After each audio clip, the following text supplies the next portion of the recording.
Welcome to my channel, a place that brings interesting and dramatic stories. Hope you have a fun experience. Please listen to the next story. Back in 2015, a friend I knew from my college days hit the jackpot and scored a visa lottery that allowed him to move to the United States. That lit a fire under me to start trying for a lottery visa, so my wife and I could make the move too. We were both in our mid-20s. We'd always fantasized about finding better opportunities in the US. While I held on to hope that luck might be on my side, my wife was pretty skeptical. She kept telling me I was wasting my time, pointing out how slim the chances were to actually get into the program. She wasn't wrong, but I didn't give up. I kept at it because I couldn't see a future for us in our own country. Even though we both had college degrees, we couldn't land decent jobs. So I scraped together some money and launched a small shop. My wife and I became shop owners, scraping by just enough to cover the shop's rent. Then out of the blue, a letter arrived in the mail that was about to flip our lives upside down: the lottery visa. When that letter showed up announcing that we were among the lucky winners, our hearts filled with excitement and hope. I'll confess I had this rosy image of the United States in my head. I thought all our struggles were finally over, and my wife and I were ready to ride off into the sunset and live the classic American dream. Our only hitch was needing a sponsor in the US, someone we knew. Our choices came down to my old classmate now living in Georgia, and a childhood neighbor from way back, though we weren't close. My classmate didn't fit the bill due to his recent move, so the neighbor stepped in. He was generous enough to let us share his 2-bedroom apartment in New York, where he lived with his family. Once we got to the United States, reality hit like a storm.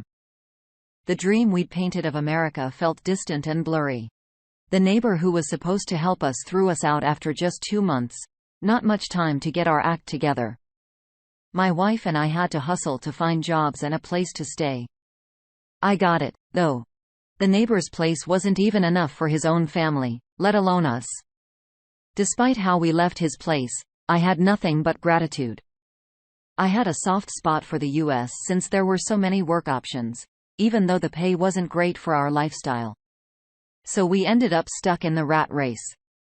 We could only make progress if we put in extra hours, so we ended up working all the time. To make things tougher, my wife got pregnant around then. So she switched to part-time work while I held down 2 jobs. At that point, I was putting in a grueling 20 hours a day. At some point, I got a motorcycle so we didn't have to rely on the bus and could get around quicker. Then she had the baby and became a stay-at-home mom. I was used to the long hours by now. My wife handled taking care of our daughter, managing house chores and cooking while I brought in the income. Despite the rocky start, we found our footing within 13 months. We got our own apartment and I had a motorcycle while my wife had a car. I was working as a machine operator at a local mill shop. Life was decent, but I had a feeling it could be even better. I knew I was heading for burnout eventually. And in order to climb the ladder and improve our social standing, we needed higher education. My wife and I already had bachelor's degrees from our home country, but they were worthless here unless we got an MBA, which is a 2-year degree. My wife and I had a discussion and came up with a plan. She'd go to school while I worked. Once she finished and landed a job, we'd switch roles and I'd pursue my degree. Sounds like a solid plan, right? Well, not quite. When my wife started her MBA program, I kept in touch with a college buddy in Georgia. He had become a successful real estate agent, flipping houses and doing really well. He kept urging me to move down there, citing the reasonable cost of living and more opportunities. But I kept putting it off. Got too comfy. And that was one of our biggest blunders in sticking around New York. I was raking in more money than ever before, and I even had enough to support our families back home. My wife is driven and smart. She knew that an MBA would open doors for a better future. So I figured we were on the same page. She attended classes in the evenings while I took over baby duty at home. We had a neighbor with young kids, and we exchanged babysitting favors with them. I clocked in long hours to provide for my family. Our journey was full of challenges. Yet our shared love and nurtured dreams kept us moving forward. After 3 years, my wife put in the effort and earned her MBA. Soon enough, she landed a well-paying job at a logistics company. The future looked promising and everything was falling into place just as we had hoped. Hope filled us as we envisioned our daughter growing up in a world where aspirations could become reality, where hard work reaps rewards. What could possibly go wrong? Well, my wife had different plans. The initial 4 months of her new job marked some of the happiest times for us. I left my job to be a stay-at-home dad and quickly complete my MBA program. It seemed like everything was unfolding according to plan. Her work hours were only 9 a day, and the rest of the time was family time. Then she brought up the idea of having another baby. I wanted to wait until I finished school, but she insisted because she felt time ticking away. Reluctantly, I agreed and we started trying. But just 2 months later, it's like something changed in her. She began working longer hours, hanging out with colleagues and new friends. She got caught up in the American lifestyle, carried away by her high-flying career and lost sight of our roots. She'd stroll in at 8 p.m. acting like she forgot we had a family waiting at home. And when I'd ask her about it, she'd get all defensive as if she forgot who got us into this whole situation. Instead of appreciating the moves I'd made, she turned into a selfish, shallow person. I've been putting this family first from our home country to now. But it seemed like every little opportunity she got, she couldn't hold back.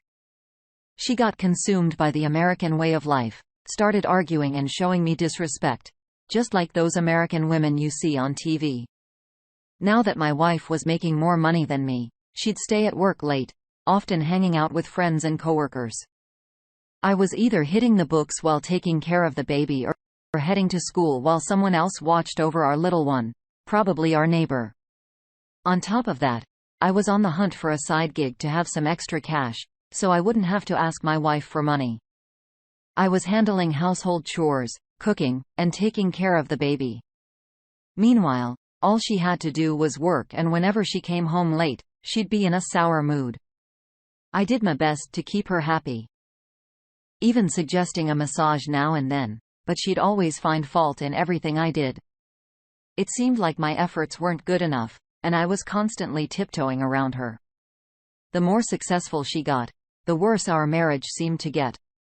Whenever we argued, she'd often stoop to the lowest level, putting me down for not having a job or a college degree in America. I couldn't believe it. For some reason, she'd say anything to hurt my feelings. It was like she wasn't the same person I had married. Something had changed within her. Her insults cut deep, leaving wounds that would take time to heal. Back when we were struggling, we shared smiles and cherished each moment. But now, with the light at the end of the tunnel in sight, I found myself drowning in resentment and disappointment.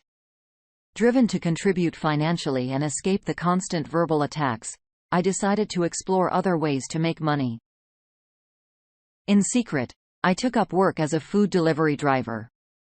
When our neighbor could watch our daughter, I'd fire up the Uber Eats app and zip around on my delivering meals to people.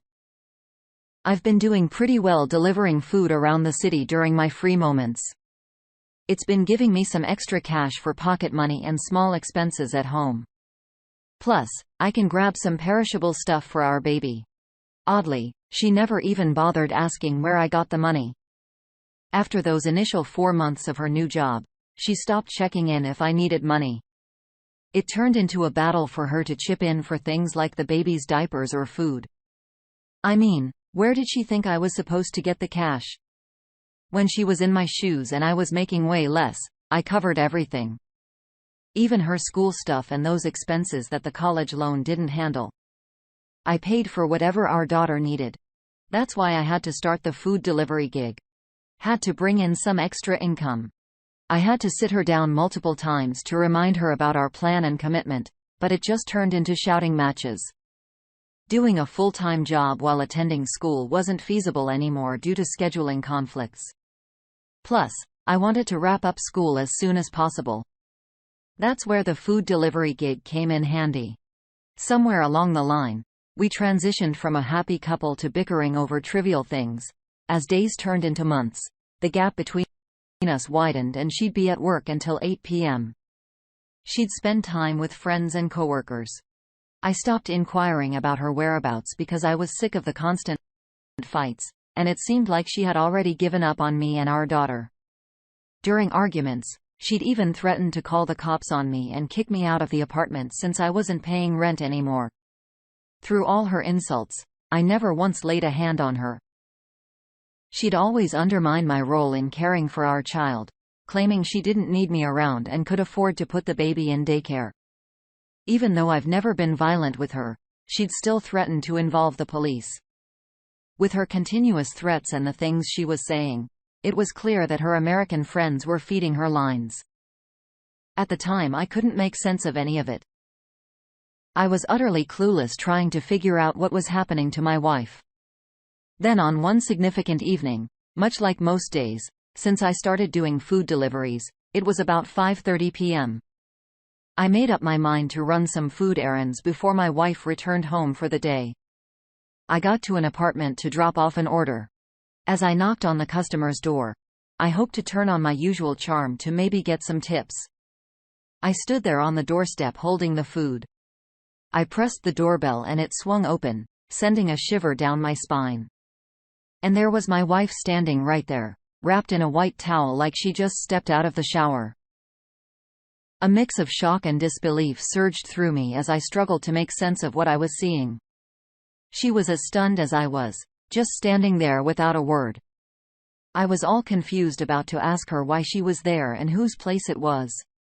But then she panicked and slammed the door shut in my face.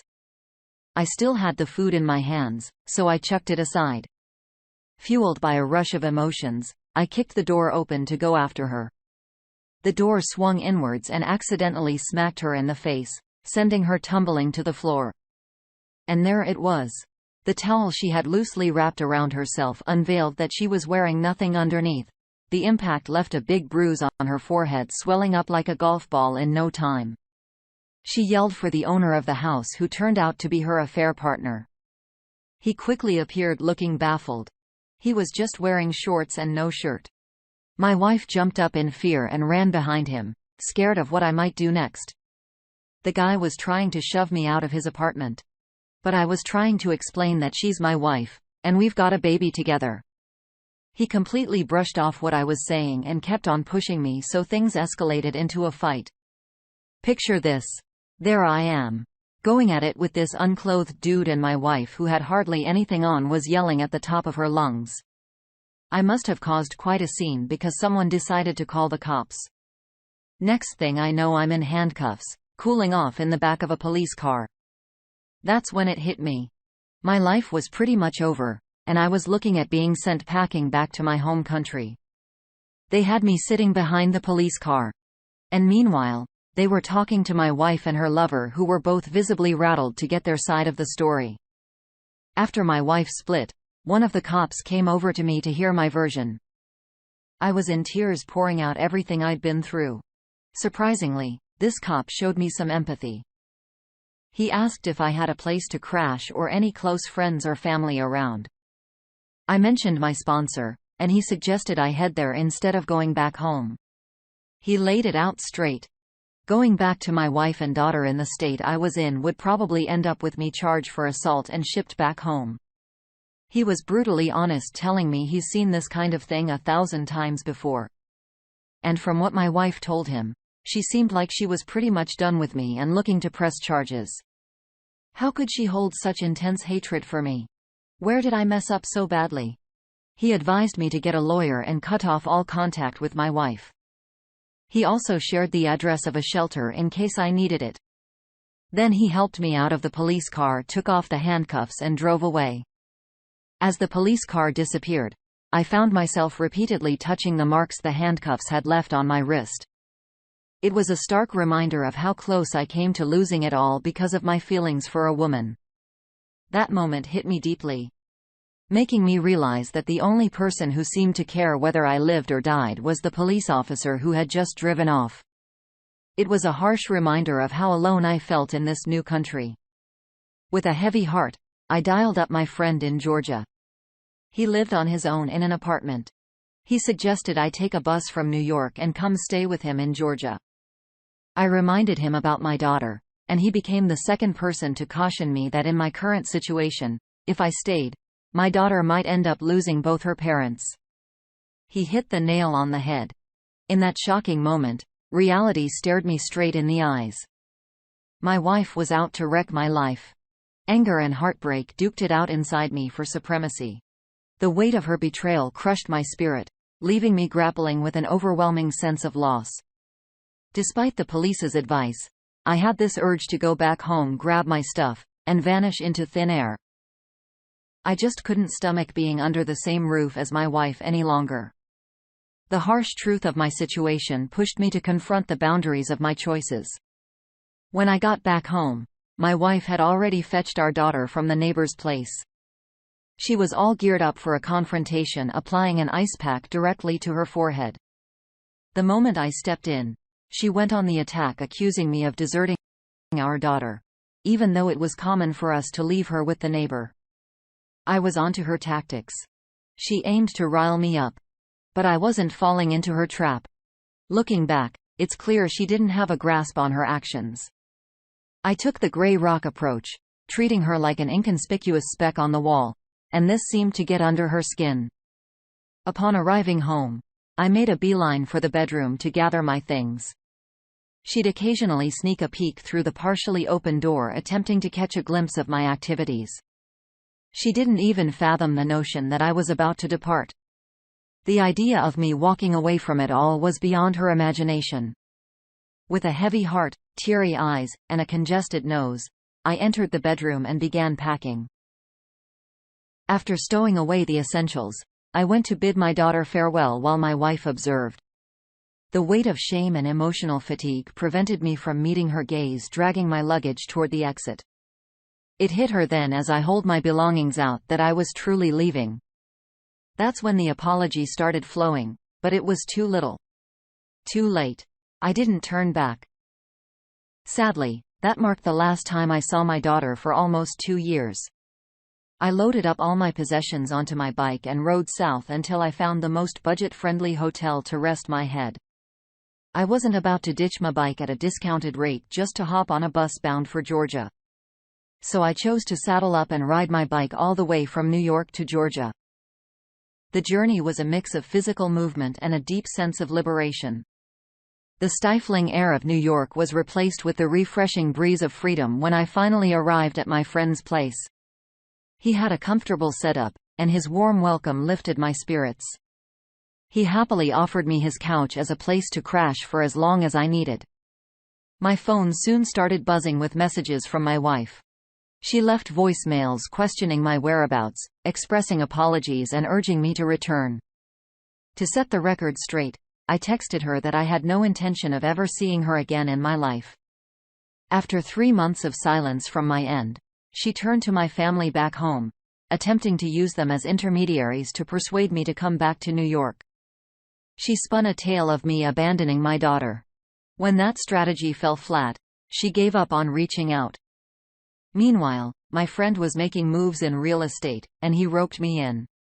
I got licensed and jumped into wholesaling and flipping houses. 2 months after I left the hustle of New York behind, I sealed the deal on my inaugural property and hit the ground running in the real estate game. A year down the line, I found myself captivated by another realtor and our connection blossomed. As things progressed, we reached a juncture where the natural next step beckoned. Yet, I made it clear that I had no intention of stepping into the marriage arena again. She understood my history and our compatibility smoothed the way for mutual understanding. Not to toot my own horn, but real estate had become a goldmine for me. Flipping houses had my bank account ringing, raking in 5 times what an MBA degree might have yielded. Christmas came around, and I whisked my girlfriend away to New York for a getaway. The plan was to spend time with my daughter and officially kickstart the divorce proceedings with my estranged wife. Upon arriving in New York, I took the bold step of reaching out to my estranged wife, breaking over a year of silence. Hearing from me was a shock for her, and her eagerness to meet was palpable. I paid a visit to her, my soon-to-be ex-wife, keeping the surprise of my serious girlfriend under wraps. The highlight, of course, was reuniting with my daughter. The both of them still occupying the same apartment. Regrettably, my soon-to-be ex-wife assumed I was returning to reconcile, but I remained unfazed by her tears as it dawned on her that I had come to end our marriage. I couldn't forget that not too long ago, she aimed to have me in cuffs and sent away after I caught her in her affair. Clarifying my purpose, I explained that my trip to New York was centered on seeing my daughter and finalizing our divorce. Keeping quiet about my girlfriend was a deliberate choice as I didn't want any complications affecting the custody arrangements for my daughter. At present, I intend to relish my time in New York with my daughter before journeying back to Georgia alongside my girlfriend. My aspiration is that once the divorce is legally settled, my daughter will find her way to Georgia more frequently for visits. Just last week, I found out that my 24-year-old fiancé cheated on me with her boss. The guy is maybe in his mid-40s, I guess. He's married and has 3 kids, by the way. This all went down last November during a work trip when they were out of town. They got together 3 times, if you can believe it. How do I have this info? Well, her boss's wife actually messaged me on Facebook and spilled the beans. She even showed me messages and emails they exchanged, talking in detail about how they cheated on both of us and managed to pull it off. They even laughed about it. But then in the same messages, she'd tell him she loves me, and that they need to keep this secret. The boss's wife, who I've met and seemed nice at company events, understandably went ballistic and heartbroken. She's getting ready to serve him with divorce papers tomorrow. She's also planning to send a polite email to their HR department. So here I am sitting on my phone, typing this while my fiancé is on the other side of the room, sitting on the couch, using her computer to plan a honeymoon for a wedding that's not going to happen. She has zero clue that her world is going to shatter tomorrow. I can't say I've got any sympathy left in me since my own situation fell apart just last week. Whenever I go through those texts and emails, it's like someone stabbing me in the heart with a knife. 3 years down the drain. Although I'm grateful I found out before we tied the knot, well, at least I have that to be thankful for. She's clueless about my plan, but I've taken a day off tomorrow. Once she heads off to work, I'm going to go around my place, gather all her stuff, pack it up, and leave it by the door. Then I've got to figure out if I can get any of the money I already spent on the wedding refunded. The wedding was supposed to go down in October, but clearly that's not happening. When she walks in after work, I'll kick her out of my apartment and my life. I considered posting those screenshots on her Facebook, but my sister talked me out of it. I also thought about giving her parents a call. I feel bad for them because they're really good folks, and I'll miss her family. They've treated me like one of their own. And I'm not sure how they'll react. But I've made up my mind that she can explain herself to them. I don't want to hear her excuses or lies at this point. All I want is for her to get out of my life so I can figure out what the heck I'm going to do next. Update 1. Holy smokes. I can't wrap my head around the response. This is stirred up. The bomb has definitely been detonated. Around 8-ish, my phone went bonkers with her calls, each one followed by a voicemail.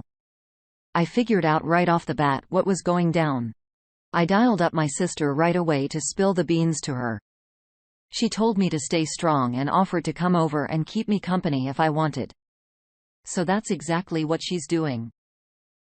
Then I had this seriously tough convo on the phone with my ex's mom. It's crazy. I'm actually dealing with an ex now. It was tough because this lady hasn't done a darn thing to deserve the hurt I could hear in her voice. Her whole family from the get-go treated me like gold. I tried to calmly lay out the situation to her mom and let her know that I just can't find it in me to forgive this mess. And I'll be asking my ex to hit the road. Despite being pretty upset, her mom seemed to get why I feel this way. She even suggested swinging by my place to help my ex gather her stuff. Not a bad idea, I guess. Next, I shot off some text to a couple of my closest buds to fill them in on what's going on. Man, My phone's been blowing up with messages from them ever since. But I've let them know I'll catch up with them as soon as I can. Right now, though, I'm straight up drowning in all this. I checked out one voicemail from my ex, and it played out just as I figured. Her crying and begging me to call her because we seriously need to talk. I rang her up. No answer, so I started shooting her texts. As soon as I did, she rang me back in a flash. She went into this whole apology routine. Why did I have to go and call her mom? She asked. Why did I bring other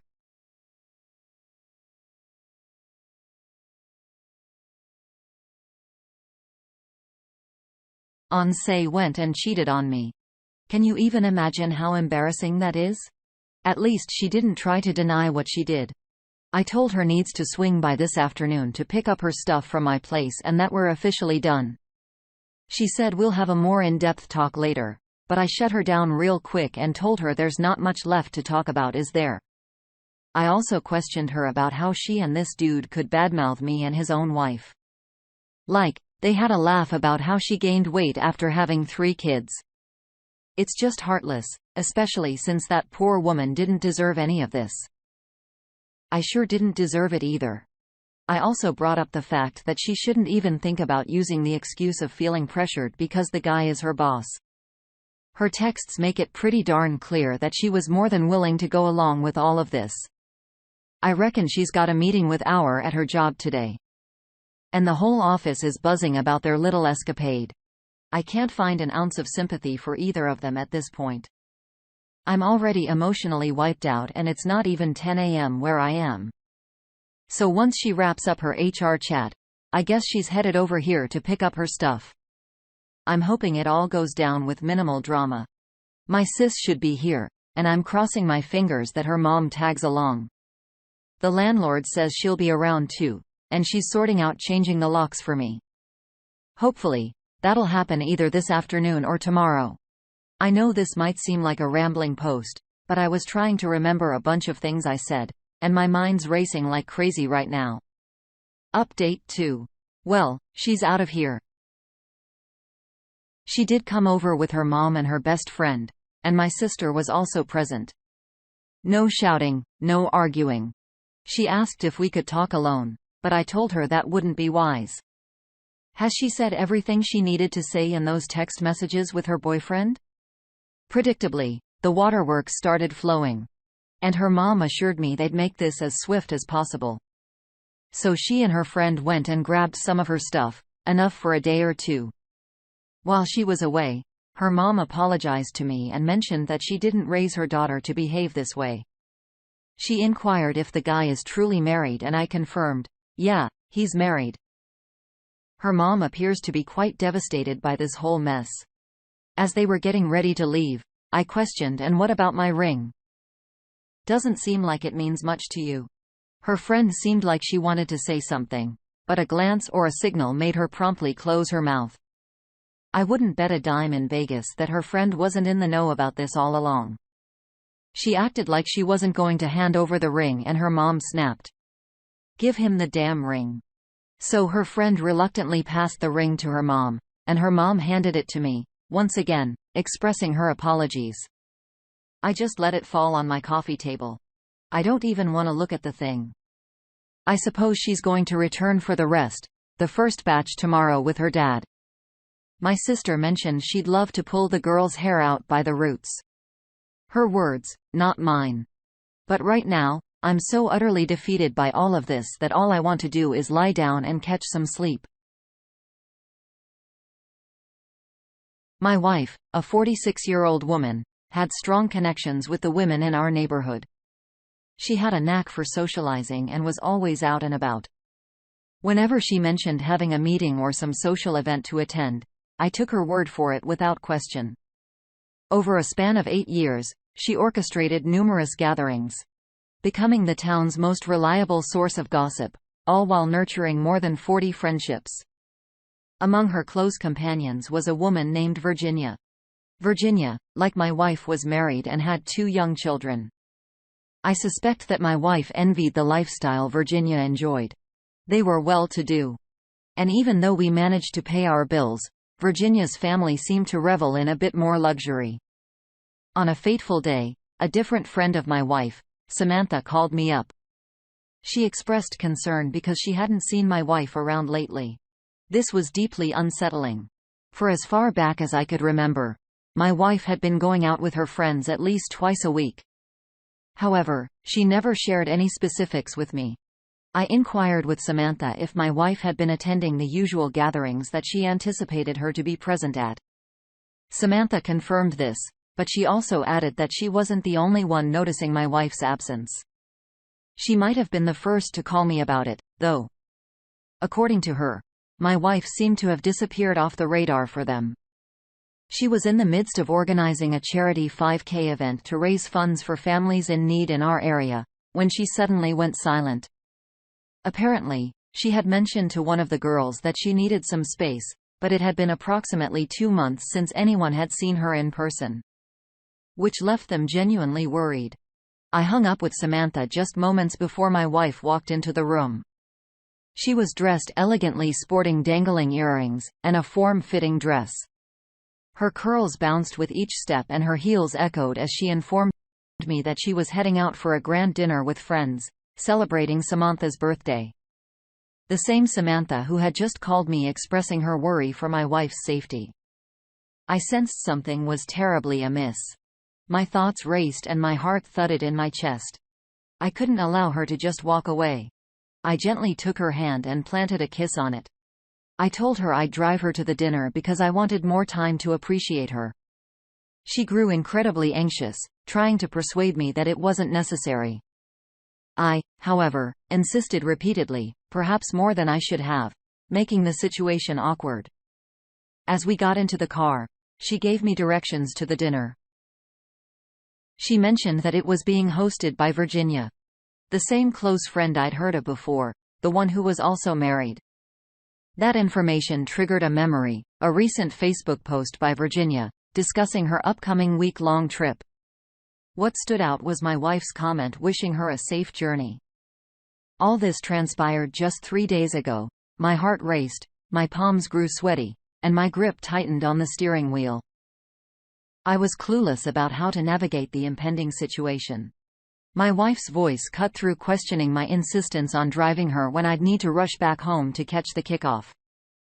I could see right through her game. She intended to create a scenario where I wouldn't have time to accompany her to the door or delve deeper into her deceit. I bantered with her, suggesting that I didn't need to catch it since one of the players would. She appeared uneasy, hesitating before admitting that she felt bad I couldn't join since it was a women-only dinner. My anger swelled. Her words sounded far too suspicious. I pulled the car to a stop, and my wife's expression turned to horror as I shut off the engine and unbuckled my seatbelt. She leaned in for a kiss and casually mentioned me picking her up at 9.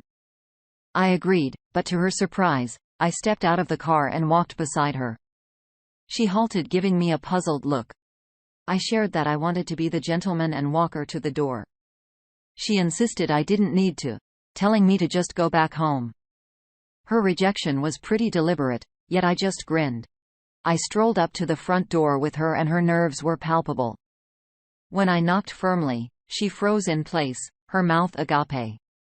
I glanced at her, struggling not to burst into laughter or point out how strangely she was acting. AP swung the door open. Clad in a plush robe marked with his initials. At first, he appeared somewhat pleased. But that quickly gave way to evident nervousness. Speaking in a clear voice, I greeted him and stepped inside, explaining that I was escorting my wife to the women's-only dinner, hosted by Virginia. Curiously, I inquired about the absence of all the women, yet neither of them budged. I playfully ribbed my wife for her declaration of arriving late when in reality, she was early. As they remained rooted there, jaws hanging open, I drew their attention to the dinner table set for 2, complete with filled wine glasses, and put on a perplexed expression. App's face started to turn a shade of purple, yet he remained tight-lipped. In a feeble voice, my wife mentioned that the girls were running late. I responded with a loud "Is that so?" and inquired about Virginia's whereabouts. A silence hung for a moment before my wife suggested that Virginia might have dashed to the store for something. She attempted to involve AP in her cover-up, but he was visibly annoyed. He straightforwardly said that playing games was futile, and I saw through their deception. He declared they were caught and the charade was over. At this point, my wife's composure wavered, showing signs of distress. AP didn't mince words. He ordered us out of his house, almost pushing us through the front door. Just before he closed it, I dropped a hint that it wouldn't bode well if someone were to tell his wife about the situation. He froze, locked eyes with me, and questioned my intentions. I made it clear that I wanted him to provide me with any evidence of his affair with my wife, so the divorce proceedings would lean in my favor. Seeing his hesitation, I reminded him that 2 marriages didn't need to be ruined. But I warned him that I wouldn't hold back if he didn't assist me. He reluctantly agreed to provide evidence. When my wife heard his admission, she lost her composure, letting out a scream, snatching the keys from my hand, and driving off in a hurry. I managed to catch a ride back home and discovered that she had packed some of her belongings and taken her car. Soon enough, I received the proof from AP. A collection of messages and images that left no room for doubt. My lingering questions were all answered. They had undoubtedly been intimately involved numerous times. I had initially intended to hold off on revealing everything to Virginia until after the divorce was finalized. But patience was a virtue I couldn't uphold. It didn't take much longer for Virginia to commence her retaliation against my wife. With knowledge of her mother's location and the ongoing divorce proceedings, it was a safe bet that my wife would be staying there. Rumors spread that Virginia was behind the act of slashing my wife's car tires and edging an unkind word onto the hood. AP and my wife parted ways through divorce, and my ex-wife was ostracized from the circle of women in the community. Now she's left with no money, no friends, no husband, and absolutely nothing to show for her 46 years of life.